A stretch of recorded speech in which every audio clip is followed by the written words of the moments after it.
ici, je me sens chez moi. Vous vous êtes rencontrés comment tous les deux? Je ne te connaissais pas à l'époque. Hein. C'est vrai. Tu étais un petit gamin. Parmi les autres, je n'étais pas très attentif à toi. C'est Arlette, après, qui a pris les cours.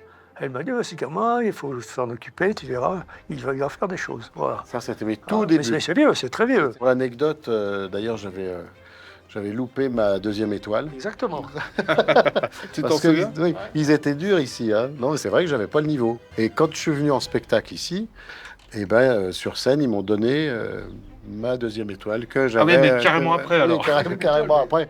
Et alors, quand tu fais des films qui t'amènent dans le scénario à skier, c'est qui fait le travail? C'est toi ou tu as une doublure? Pour une raison d'assurance et de sécurité, il faut que ce soit une doublure. Ma première doublure n'était pas terrible. J'ai reçu un coup de fil un jour où on m'a dit dis donc, t'as régressé, il va falloir reprendre des cours. J'ai dit c'est pas moi, c'est ma doublure qui skiait. Sauf qu'il leur manquait des scènes et il dit tu veux pas les faire? J'ai dit oui, enfin, chic, tu parles. Si on me demande de faire du ski, il y avait de la poudreuse. Ouais. Et donc il y a des poursuites où oui, c'est moi. Je rêvais d'avoir un chalet. J'en ai un qui donne sur cette magnifique dent parachée. Le matin, je me lève et je peux même faire mon émission de radio d'ici. Donc je me dis que le studio est quand même plus sympa que celui de Neuilly.